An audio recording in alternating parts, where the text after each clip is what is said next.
Keturunan Fir'aun. Okey, cantik. Macam ni lah senang.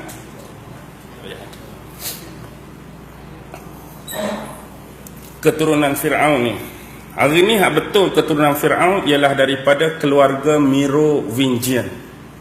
Keluarga Merovingian ni hak jadi ketua dia sekarang ialah Ratu Elizabeth tu lah. Itulah ketua Merovingian, itulah asal muasal keturunan Fir'aun. Dia adalah keturunan yang ke-43 sekarang. Cicit Fir'aun 43. Jadi bagaimana Fir'aun hadut Mesir boleh sampai ke Eropah?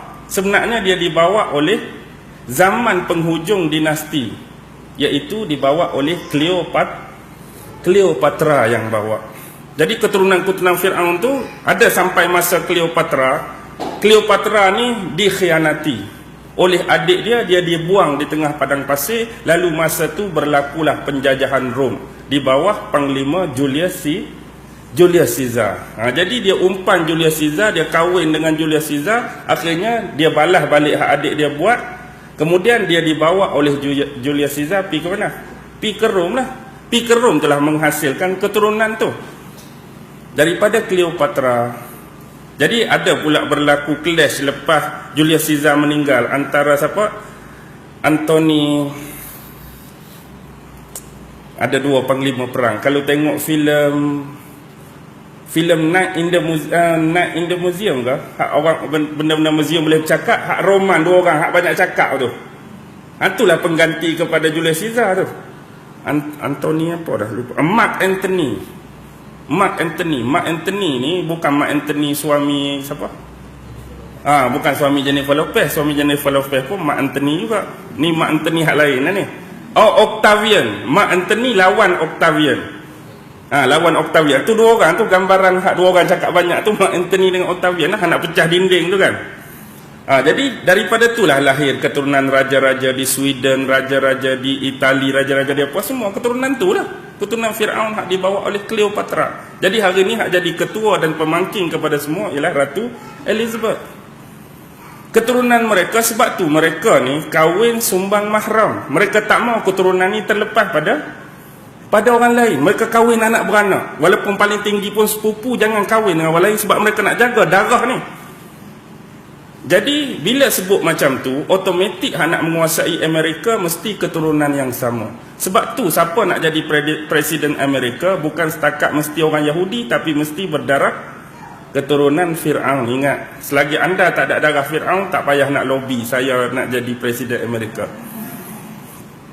Dan jadi automatik Barack Obama adalah cicit Fir'aun yang ke-43 dalam salah silap. Dia geng dia belakang tu. Apa ni sebelum ni siapa? George Bush, W. Bush. Kalau belah Clinton dulu isteri dia tu. Sebab tu isteri dia lah ni duk jadi orang besar-besar. Memang ada link geng-geng tu saja. Itulah keturunan-keturunan dia. Tapi hak belah Namrus tang mana? Hak belah Namrus ialah keturunan keluarga Rothschild. Rothschild tu kan, Illuminati hak 13 tu.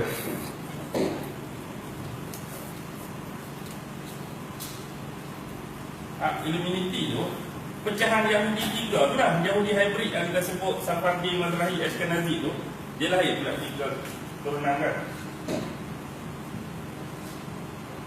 Astor, Collins, Bundy, DuPont, Freeman, keluarga Kennedy, Onassis, Lee, Renault, Rothschild, Rockefeller.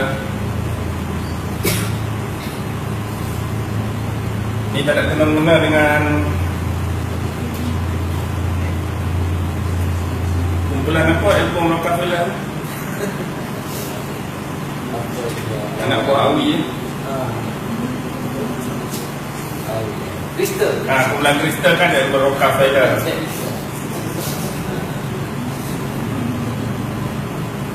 Dapat juga anak kan. Ingat kristal. Okey, ni 13. Astor, Collins, Bundy, DuPont, Freeman, Kennedy, Onassis, Lee, Renault, Rothschild, Rockefeller, Russell, Wendell. Baik, semua tu ada tugas tu. Semua ada tugas. Hak lebih kurang saya ingat, Astor tu dia akan menguasai bahagian sihir-sihir. Hak jenis bahagian kita panggil apa? Manipulasi minda. Kalau Collins ni, kalau Collins dia nanti Collins kalau tak media, media saya ingat Collins media, lepas tu Bundy ni bahagian pembunuh upahan. Kalau siapa-siapa dianggap boleh mengancam depa, bawah Bundy tu pembunuh upahan. Kalau Freeman tu bahagian persenjataan banyak. Jadi senjata-senjata anak lantik cari saintis-saintis anak cipta alat-alat baru bawah Freeman lah. Lepas tu Kennedy bahagian politik. Kemudian Lee ni bahagian Asia. Keluarga Lee bahagian Asia. Ada bawah kita tu. Kecil bawah kita tu, tak payah sebut lah. Faham-faham dirilah keluarga Lee tu. Lepas tu keluarga Renault ni lebih kepada arak dan rokok. Arak dan rokok keluarga Renault. Rothschild bahagian minyak. Rockefeller bahagian kewangan, perbanking. Russell bahagian makanan. Hak fast food tu lah. KFC, McDonald apa tu semua bawah Russell. Wendell ni bahagian pemecahan akidah. Contohlah kita kata kalau nak buat Syiah ke nak buat tu ke nak buat karut-karut tu, Wendell punya kerja. Jadi mereka dah berangkai dah. Lebih kurang lah tu. Nanti itulah 12. Jadi hak nombor 10 Rothschild itulah susu galuh keturunan 6 Rus dengan yang ke-11 Rockefeller tu. Jadi bergabung dengan Merovingian tadi, membentuklah Freemason dengan Illuminati. Hak ni lah duk kawal kita lah ni. Itulah sistem dia. Jadi faham lah tak? Bila faham, wabillahi taufiq wal hidayah lah.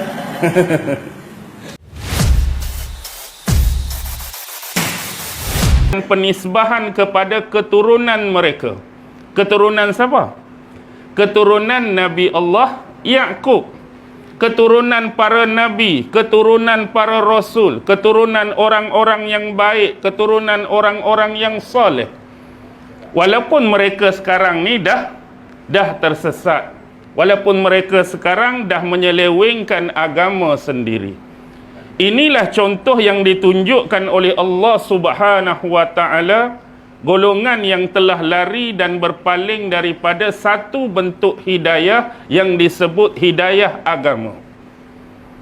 Bani Israel dahulu diberikan hidayah dalam bentuk agama kepada mereka sebagai bentuk practicality, sebagai bentuk kepenggunaan mereka kepada hukum-hukum dan syariat yang ditentukan oleh Allah atas nama agama. Tetapi mereka telah mengabaikan dan tidak menjaga hidayah tersebut dengan baik, yang hasilnya mereka telah menyelewengkan agama itu sendiri dan mengikuti ajaran-ajaran yang sengaja dimasukkan, yang sengaja direka-reka di dalam agama mereka. Tuan-tuan, ini bukan satu benda yang kecil. Bayangkan dalam hidup kita pada hari ini, kita diberikan nikmat yang besar dan nikmat yang banyak oleh Allah Subhanahu wa taala. Allah bagi kita harta yang banyak. Allah bagi kita aset yang melimpah. Allah bagi kita rumah besar bertingkat-tingkat. Allah bagi kita kereta berbelas-belas biji. Allah bagi kita motor berpuluh-puluh biji. Allah kurniakan kepada kita isteri dan pasangan yang cantik. Dalam masa yang sama, cuba bayangkan kalau Allah tak beri hidayah agama pada kita. Apa nilai, apa nikmat, apa value kita hidup sebagai seorang hamba Allah bila tidak ada pegangan keimanan dan agama, tetapi nikmat yang lain Allah bagi. Cuba tuan-tuan fikir dan bayangkan. Tidak bernilai pun nikmat-nikmat tadi kecuali yang pertama yang disingkirkan oleh Allah, iaitu nikmat iman dan agama. tetapi mereka tak menjaga nikmat tersebut betul-betul. Tak jaga nikmat tersebut baik-baik. Okey. Seterusnya, bila sebut tentang Israel, saya teringat berkaitan dengan ayat ini ada satu kitab tafsir, iaitu Tafsir Al-Jami' li Ahkamil Quran. Ini siapa penulis dia? Imam Al-Qurtubi rahimahullahu ta'ala. Di dalam tafsir tersebut, Imam Al-Qurtubi berkaitan ayat ni, Baqarah 40, dia menukilkan perkataan daripada siapa? Daripada Imam Al-Baihaqi. Imam Al-Baihaqi ni ada satu kitab yang diberi nama Dalailun Nubuwah, yang mana dalam kitab tersebut Imam Baihaqi menyebutkan pernyataan Khalil bin Ahmad. Khalil bin Ahmad ni satu nama yang cukup besar. Siapa yang pernah belajar pondok, tak kiralah di Kelantan, Terengganu, Melaka pun, tentu sinonim bila kita belajar dulu-dulu di pondok kitab Nahu atau Soraf, siapa nama yang selalu naik? Tokoh besar Sibawai. Pernah dengar Sibawai? Kau tak pernah dengar? Tak ada orang pondok kat sini. Sibawai. Apa hubungan Sibawai dengan Khalil bin Ahmad? Khalil bin Ahmad tu ialah guru kepada Sibawai.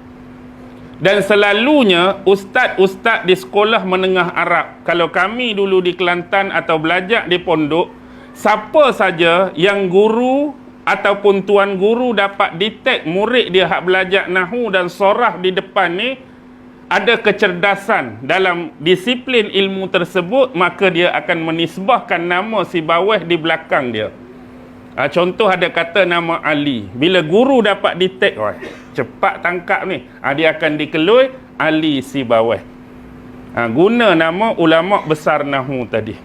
Jadi biasanya belakang tu kalau guru guna Sibawai, dia tu cerdas dalam disiplin ilmu Nahu dan Saraf. Baik, apa yang disebutkan oleh Khalil bin Ahmad? Dia sebutkan di dalam Al-Quran ni ada beberapa orang Nabi dan Rasul yang mempunyai lebih daripada 2 nama ataupun 2 gelaran. Sebagai contoh, pertama Israel, dan nama yang kedua ialah Yaqub. Yaqub pun dalam Quran sebut, Israel pun dalam Quran sebut, merujuk kepada Nabi Yaqub. Begitu juga dengan Nabi kita Muhammad.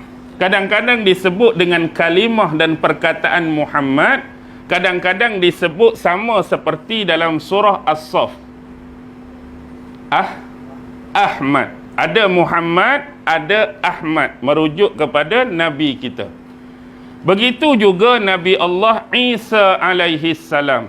Kadang-kadang disebut Isa, kadang-kadang disebut Al-Masih, juga merujuk kepada individu dan personaliti yang sama. Begitu juga kalimah Yunus, Nabi Yunus, kadang-kadang disebut Zannun, kerana dia pernah ditelan oleh ikan nun.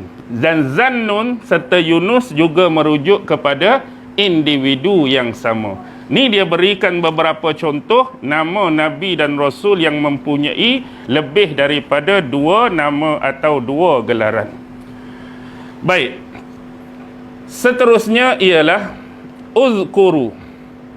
Jadi dalam upaya nak tarik mereka tu, nombor 1 kaedah nak tarik ialah Allah memperingatkan kepada mereka tentang nikmat-nikmat yang Allah pernah bagi. Jadi Allah sebutkan, kenanglah, ingatlah akan nikmat-nikmat yang pernah aku kurniakan kepada kamu.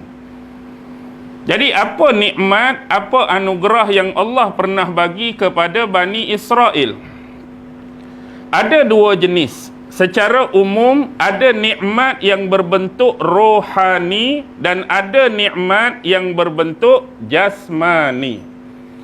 Apa dia nikmat yang berbentuk rohani sebagai contoh? Umumnya ada 3. Pertama, nikmat rohani ialah nikmat beragama.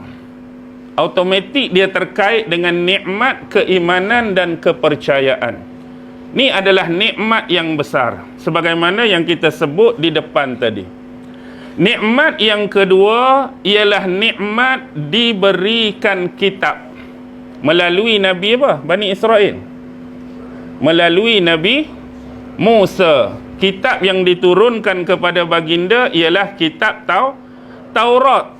Bahkan secara umum 3/4 daripada kitab yang wajib bagi orang Islam percaya dan imani diturunkan kepada Bani Israel. Bukan setakat Taurat kepada Nabi Musa, bahkan Zabur kepada Nabi Daud, bahkan sampai Injil kepada Nabi Isa. 3/4 daripada kitab utama yang wajib kita percaya dan beriman diturunkan pada mereka. Ini adalah nikmat rohani kedua yang terbesar. Dan yang ketiga, peratusan sebahagian besar para nabi dan rasul diturunkan kepada bangsa mereka. Banyak tak bangsa-bangsa, nabi-nabi dan rasul dari kalangan Bani Israel? Banyak. Jadi ni 3 bentuk nikmat rohani yang Allah bagi pada mereka. Dan apa yang saya nak sentuh sedikit pada malam ini, terutama berkaitan dengan Bani Israel, iaitu tentang kitab. Yang ni di luar daripada ilmu tafsir. Ini saya nak sambung sedikit yang semalam. Semalam kita cerita tentang hampir keseluruhan sejarah mereka. Yang ni kita nak cerita tentang kepercayaan mereka kepada kitab mereka. Jadi yang menjadi kitab induk kepada kepercayaan mereka ialah Taurat Nabi Musa. Dan Taurat banyak disebutkan di dalam Al-Quran. Ada di beberapa buah tempat. Kadang-kadang secara bersendirian disebutkan kalimah Taurat, kadang-kadang disebut secara berpadangan dengan kalimah Injil, Taurat wal Injil, dan kadang-kadang berpadanan pula Taurat, Injil dan Al-Quran. Ini nak membuktikan kewujudan dan kesahihan kitab daripada Allah yang namanya Taurat. Baik. Secara umum, kitab Taurat ni selalu diberikan dengan nama Tanakh. Pernah dengar perkataan Tanakh? Pernah dengar? Tak pernah. Ejaan dia T-A-N-A-K-H. T-A-N-A-K-H. Tanakh. Apa maksud Tanakh? Tanakh ni ialah bentuk akronim daripada awal-awal huruf Ibrani. Dia ada 3 kitab sebenarnya di bawah Tanakh. Ta tu bermaksud Taurat. Dan NA di tengah tu akronim bagi kitab yang kedua yang bernama Nevi'im. Dan yang ketiga, KH tu adalah Ketuvim. Bukan ketum, Ketuvim atau Khitbukim disebut. Baik. Mungkin yang pertama tu sinonim dengan kita bila sebut Taurat. Tapi apa itu Nevi'im dan apa itu Ketuvim? Contoh. Yang pertama, bila sebut Taurat, ada yang menamakannya dengan Taurat Musa. Bila sebut Taurat Musa, Taurat itulah. Bila disebut dengan Taurat 5, Taurat itulah juga. Dan ada yang menyebut dengan Pentateuch. Istilah Pentateuch ni daripada Septuaginta. Dia ni dalam bahasa Yunani. Jadi bila sebut Taurat Musa, bila sebut Taurat 5, bila sebut Pentateuch, 3 istilah ni sebenarnya merujuk kepada buku yang sama, iaitu Taurat. Kenapa 5? Kerana di dalam Taurat ni ada 5 buah buku. Semalam kita dah hurai dengan panjang lebar. Pertama disebut The Book of Genesis, iaitu kitab Kejadian.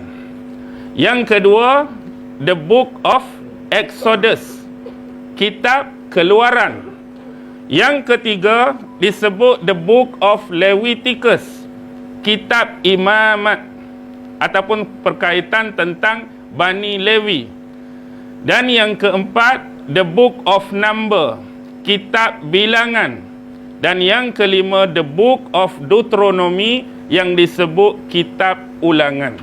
Jadi ada Genesis, ada Exodus, ada Leviticus, ada Numbers dan ada Deuteronomy. Atau dalam bahasa Melayu dia, kitab Kejadian, kitab Keluaran, kitab Imamat, kitab Bilangan dan kitab Ulangan. Inilah disebut Taurat Musa ataupun Taurat 5 ataupun Pentateuch. Selesai di situ. Kita pi perbahasan yang kedua, iaitu tentang Nevi'im. Apa maksud Nevi'im?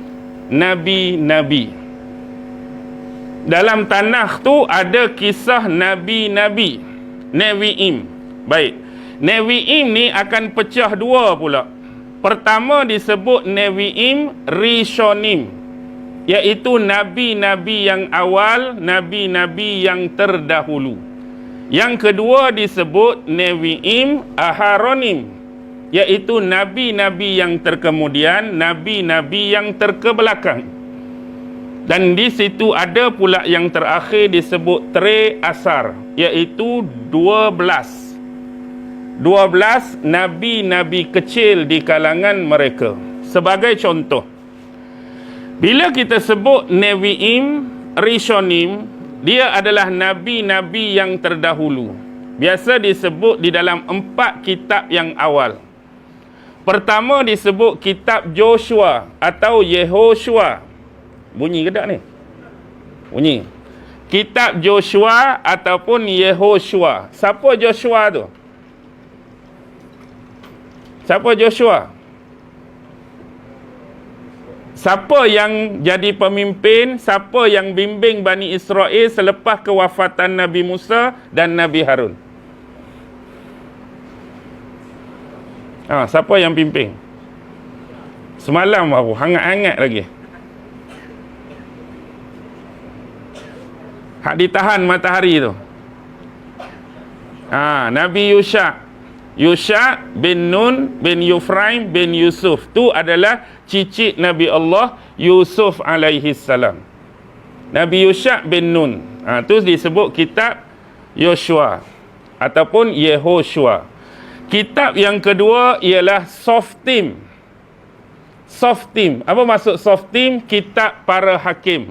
Semalam pun kita dah sebut, selepas Yoshua ataupun Yusha bin Nun ada Qalib bin Yafuna atau Yuqanna, kemudian Hizkil bin Boza.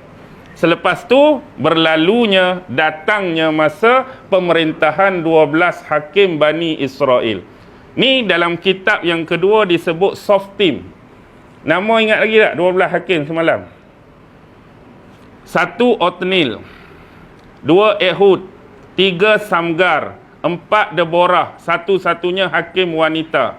Yang kelima Gideon, yang keenam Tola, ketujuh Yair, ke-8 Yefta, ke-9 Ebzan, ke-10 Elon, dan ke-11 Abdon, ke-12 Samson. Okey, tu 12 hakim Bani Israel. Kemudian kitab yang ketiga ialah Samuel ataupun Shamuel. Kita dah cerita juga semalam kisah Nabi Shamuel, iaitu keturunan Nabi dan Rasul terakhir daripada Bani Lewi yang tersisa. Yang dia mewarisi apa? Nabi Samuel semalam? Tongkat Nabi Musa dan tanduk yang berisi minyak untuk dijadikan sebagai bahan upacara menabalkan ataupun menobatkan pemimpin di kalangan mereka. Jadi selepas Nabi Samuel tu ada apa? Kitab para raja yang disebut Melachim. Ada King Daud, ada Nabi Sulaiman dan sebagainya. Itu 4 kitab yang pertama. Kemudian ada 3 kitab nabi-nabi yang terdahulu yang dikenali dengan 3 Y. Nabi apa? Nabi ni bukan Nabi hak 25, Nabi Bani Israel. Y yang pertama ialah Yeremia, ataupun dalam bahasa Inggeris disebut Jeremiah. Ataupun yang kedua disebut Yesaya. Yang ketiga Yehezkiel. Jadi ada Yesaya, ada Jeremiah, ada Yehezkiel. 3 Y. Kemudian barulah datang Nabi'im yang terakhir, tray asar, iaitu 12 nabi-nabi yang kecil. Yang ni saya tak sebut semalam. Antara termasuk dua nabi kecil ni, ada dalam 25 nabi tu dua orang, Yunus dengan Zakaria. Mereka letak dalam dua nabi kecil. Kalau ikut urutan, pertama Nabi Hosea, yang kedua Nabi Yul, ketiga Nabi Obadiah, keempat Nabi Amos, kelima Yunus, Yunus kita tu, keenam Nabi Mikha, ketujuh Nabi Nahum, ke-8 Nabi Habakuk, ke-9 Nabi Zefanya, ke-10 Nabi Hagai, ke-11 Zakaria, dan ke-12 Nabi Malachi. Ni adalah tray asar 12 nabi-nabi yang dianggap nabi kecil di sisi mereka. Habis bahagian Nabi'in. Yang ketiga ialah Ketuim. Apa dia Ketuim? Ketuim ni dia ada 3 bab. Pertama disebut The Book of Wisdom biasanya, iaitu 3 buah kitab puisi. Sefre Emet gelaran dia. Sefre Emet, 3 buah kitab puisi. Pertama kitab Mazmir. Tahu apa dia kitab Mazmir ni? Psalm, P-S-A-L-M. Zabur Nabi Daud. Inilah disebut Mazmur ataupun The Psalm. Yang kedua kitab Amsal, dan yang ketiga kitab Job. Job ni nabi mana? Semalam Syu'ib Jethro dah. Job nabi mana? J-O-B, Nabi Ayub. Job tu Nabi Ayub. Jadi 3, kitab Mazamir, kitab Amsal, kitab The Job Nabi Ayub. Ini disebut The Book of Wisdom. Lepas tu bahagian yang kedua dia ada 5, disebut Hamish Megillot, 5 gulungan. Pertama buku Kidung Agung, dalam bahasa Inggeris disebut Song of the Song. Kemudian yang kedua kitab Ruth, yang ketiga kitab Ratapan, yang keempat kitab Pengkhutbah, yang kelima kitab Esther. Kemudian yang ketiga terakhir, pertama ialah kitab Daniel, Nabi Daniel. Yang kedua ialah gabungan di antara 2 orang Nabi, Ezra dan Nehemia. Satu Nabi Ezra digabungkan dengan Nehemia. Nabi Ezra, pernah dengar? Dalam Quran ada nama dia.